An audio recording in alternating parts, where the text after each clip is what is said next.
Hello everyone, welcome back to another video lecture number 5. So today we are going to learn a new thing, which is the relationship between stress and strain. Till now we've seen what is stress, what is strain. Stress is nothing but the force upon area, and strain is change in length or change in dimensions by original dimensions. So that is epsilon, delta L or delta volume. For volumetric, we say that delta V by original volume. So what is the relationship between these two?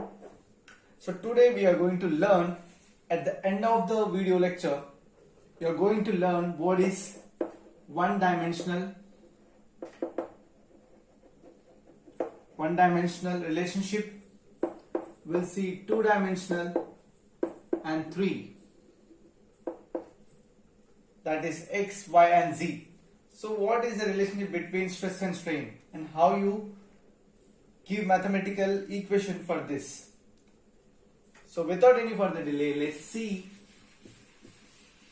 the relationship between stress and strain. So let me write here relationship between stress and strain, right?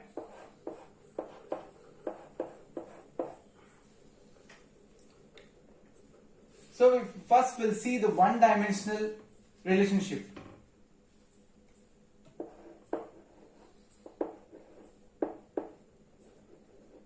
So one-dimensional relationship between stress and strain, one-dimensional.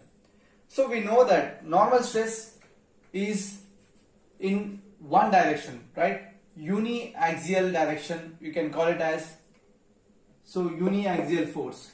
So let's say normal stress, so normal stress is one direction, right?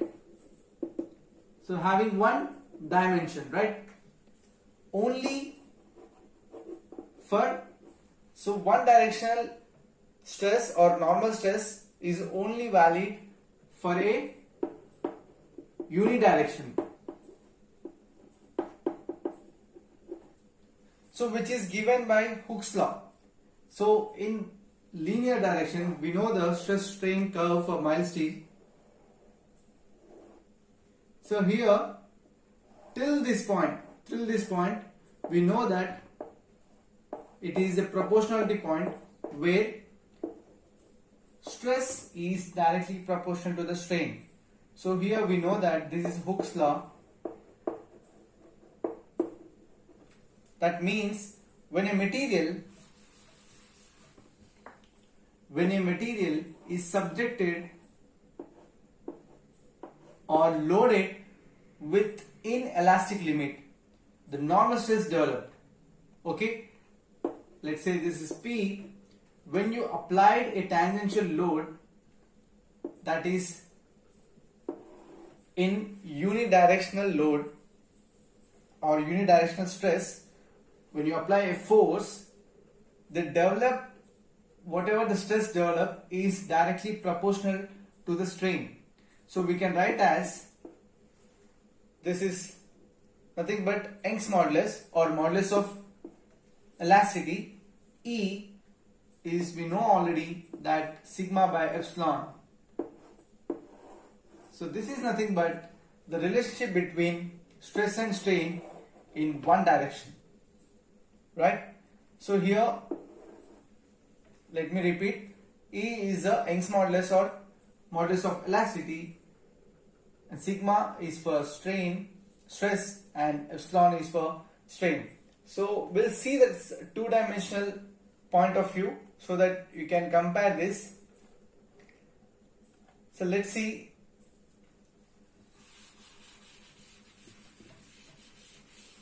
in 2 dimension. So write 2 dimension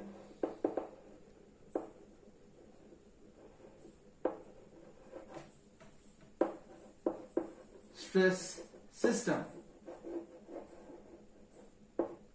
2-dimensional stress system.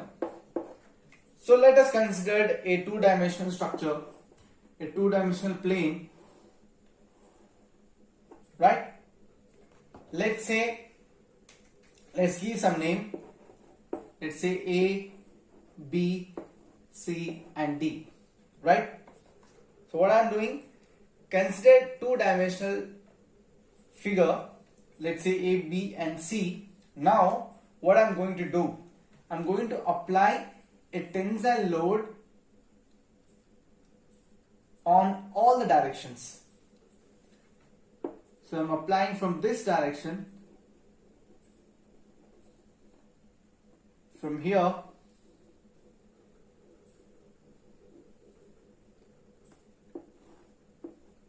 so all the directions, mutually, you can say mutually perpendicular, right? So this force is perpendicular to this. Let's say this is sigma 1. So let's consider all the forces in x direction, that is sigma 1, and all the forces which I am applying, let's consider it as sigma 2, and same as this, right? Clear? Now what happened? So there will be some elongation, right? There will be some elongation in x direction. That means there must be some strain in longitudinal direction. When you apply this, there will be change in length, right? Change in length. At the same time, there will be change in the lateral surface. It will become thin. So if you apply load in sigma 1 direction, that means in all the direction it's going to change. So let us consider that strain produced by sigma 1, right? So let me write here.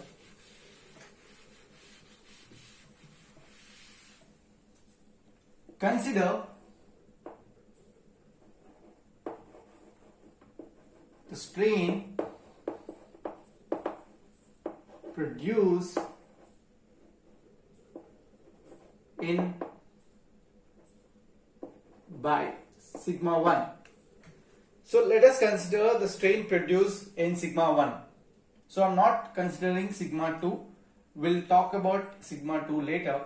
For now, we'll consider sigma 1 and what are the strains produced by sigma 1.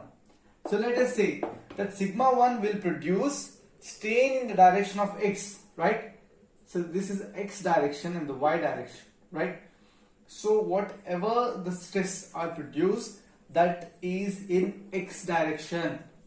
So I can write the stress sigma 1 will produce strain in x direction, right?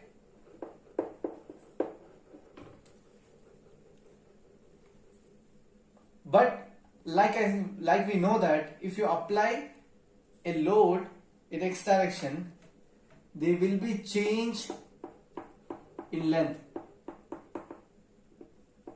The length will increase or decrease. Obviously it will increase because we are considering only sigma 1, that is the force in x direction. There will be some strain in x direction, but what about in y direction? There will be some reduction of length, reduction of volume or plane. So we can take that there will be some change in y direction. So the stress sigma 1 will produce strain in x direction and also in y direction. right? Clear? So let us say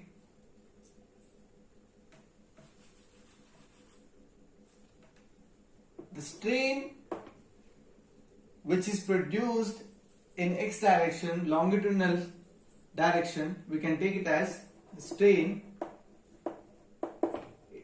in the direction of x will be longitudinal, right?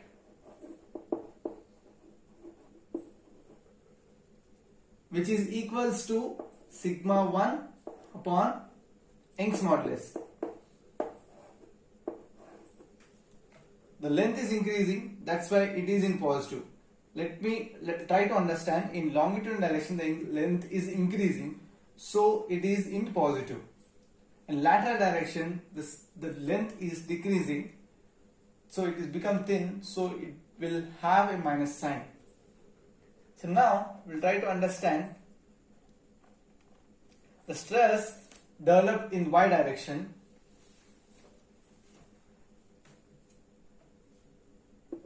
The strain in the direction of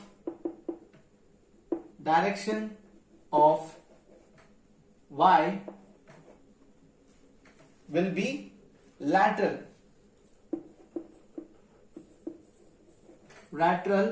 stress or lateral strain. We can write as is nothing but minus mu into sigma 1 by Young's modulus. This will be your strain produced in y direction. That is a lateral strain which is produced in y direction will be minus mu into sigma 1 by E. So how mu is came here? So we know that lateral strain from Poisson's ratio is minus mu into longitudinal direction, right?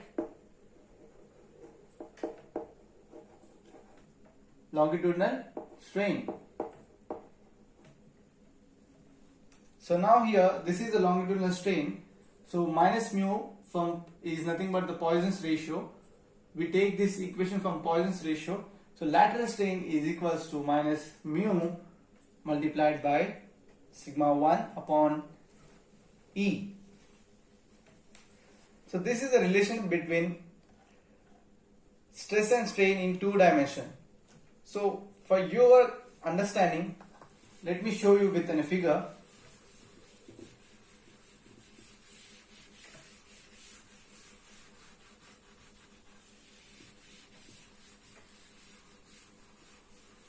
So what will happen here? So the original length is L, then there will be change in length. So I can write as, if I want to write the total length till here, right, will be L plus delta L, that is original length plus change in length.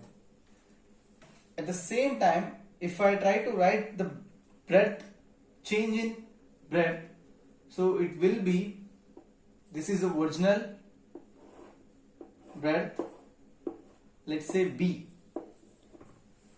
So now what happens? It is reducing their cross-sectional area. The increase in longitudinal direction and it is decreasing in lateral direction. That means there will be some reduction. So original breadth minus delta B. Delta B is nothing but change in length in breadth. Okay, got it? Like consider the strain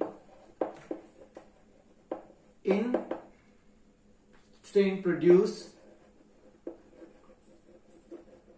by sigma 2.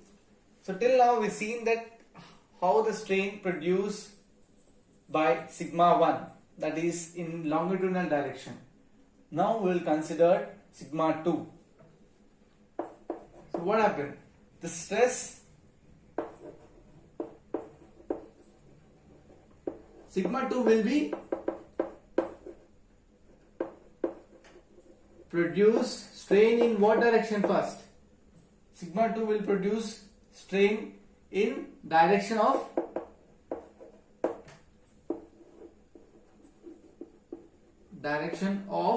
y, and also there will be change in x.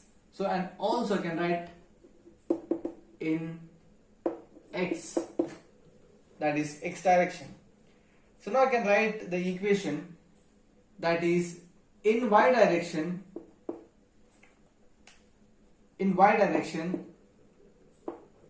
will be longitudinal.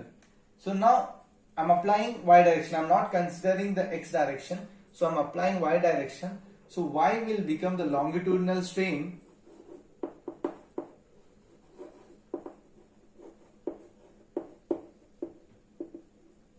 that will be sigma 2 upon Young's modulus, right? And what will be in the x direction? So x will be lateral strain, that will be minus, so I can write here x will be minus mu multiplied by sigma 2 upon E. So this will be the stress produced, the stress effect in x direction and y direction, that is sigma 2, right? So from this I can write the total strain produced in x direction and total strain produced in y direction, right? So let us write that. So strain produced in x direction, let's say epsilon 1 will be the total strain produced in x direction. Total strain in x. Epsilon 2 will be total strain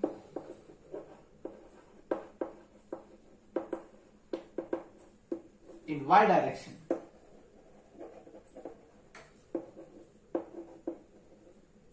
Okay. So now I can write the equation, that is E1 will be sigma 1 by E minus mu sigma 2 by E. So this will be produced by sigma 1 and this is produced by sigma 2. So this will be the total strain in x direction. So what will be the total strain epsilon 2 will be? So epsilon 2 will be the sigma 2 upon Young's modulus E minus mu sigma 1 upon E. So this will be the strain, total strain produced by the stress in y direction. So now this is the relationship between stress and strain in 2 dimension, right? So now let's see the 3-dimensional relationship between stress and strain. This is the most interesting part in this lecture.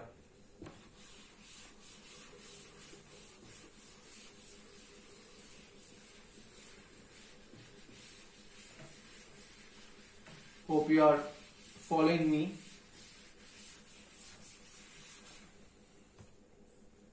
Right? Next, 3 dimension. Let me have some water.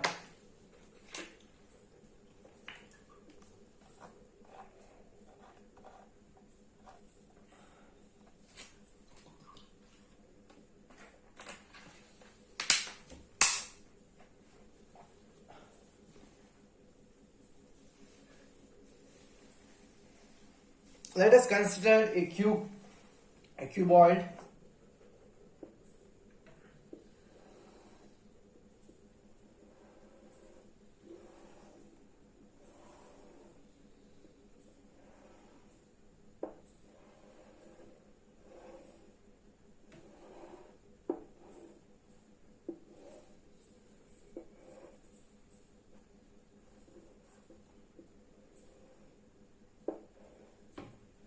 Let us consider a three-dimensional structure. Okay. Let us draw the axis. This is x-axis, y and z. Right?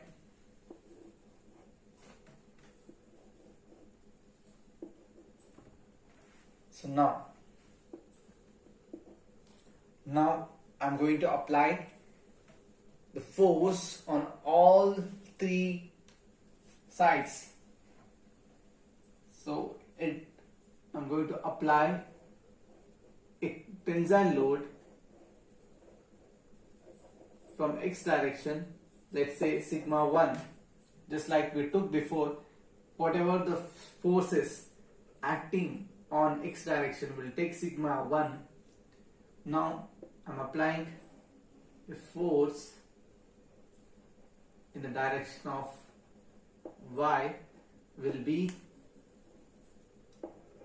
denoted as sigma 2, right? Now I'm applying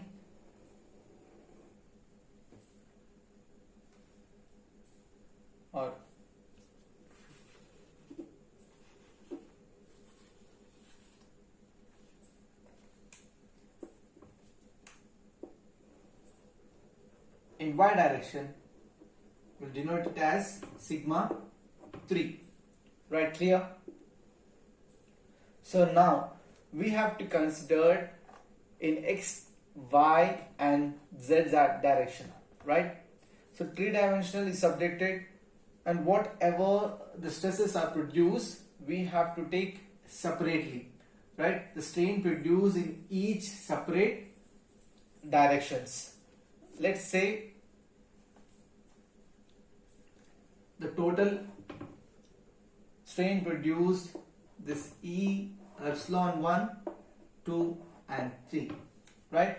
So we have to find out this strain which is produced by the stress, so that we can get the relationship between stress and strain in 3 dimension.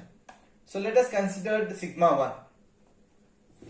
Let us consider sigma 1 and what all the forces or relationship we get. So consider sigma 1, strain producing sigma 1, right? Strain produced in sigma 1. So obviously if you apply load, so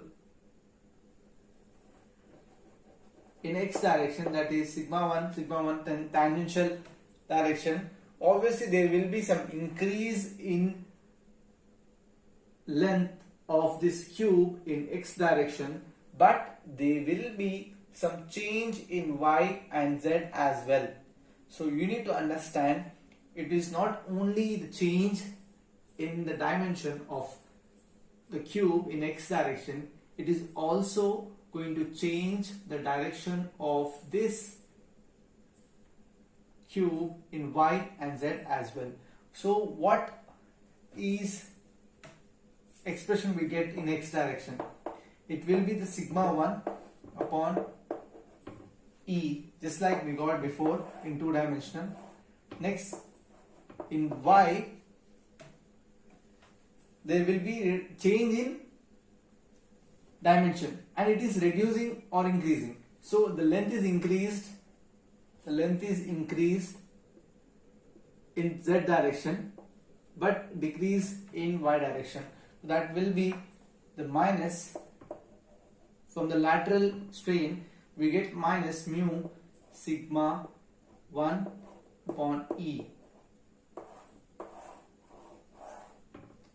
And it is not only in y direction, it is z as well. So I can write z,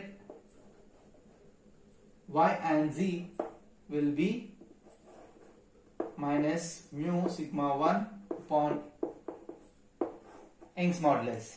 Right? Now we'll consider sigma 2, that is strain produced in direction of y.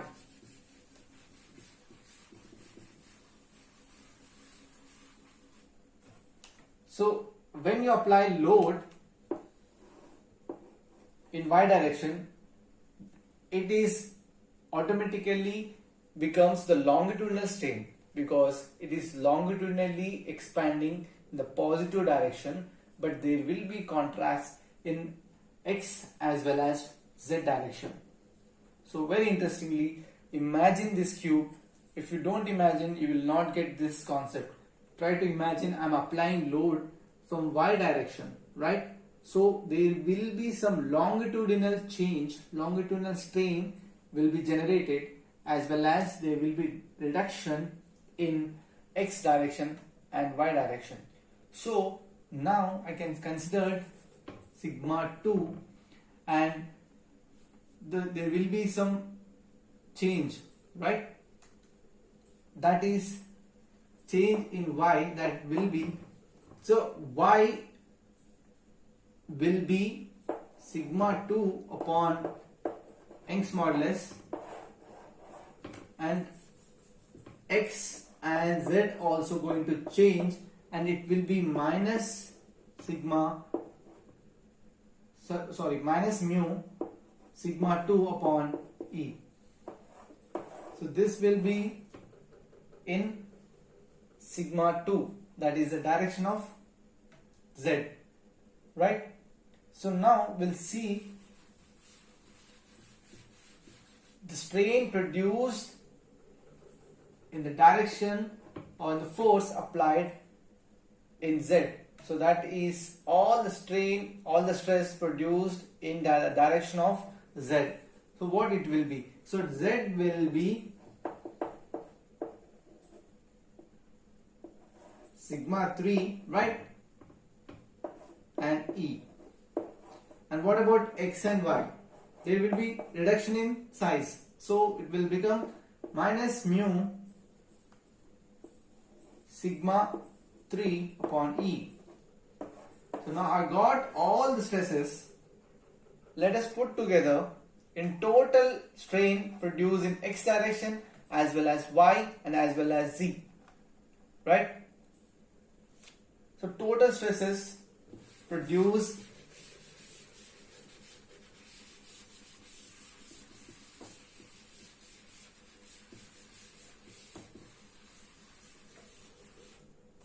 right? Now we can take total strain in the direction of x. So first we'll consider x. So total strain, what all are in x direction? Right here, that will be sigma 1 E minus mu sigma 2 upon E minus sigma mu sigma 3 upon E. This is in x direction, right? So we consider this as epsilon 1. Now total strain produced in y direction, let's say x, y, z, alright, all together. So y direction will be sigma 2 E minus mu sigma 1 sigma 3 upon E minus mu sigma 1 upon E. So like as in Z direction, this total strain produced in Z direction will be sigma 3 upon Young's modulus minus mu sigma 1 upon Young's modulus minus mu sigma 2 upon Young's modulus. So this is three equations which is produced in X, Y and Z. So you have to understand the relationship between stress and strain so that you can do numericals, you can analyze the stress strains in any material, right? So this is the theoretical part, concept oriented. Now we'll see the numerical part so that you can apply practically in the problems, right?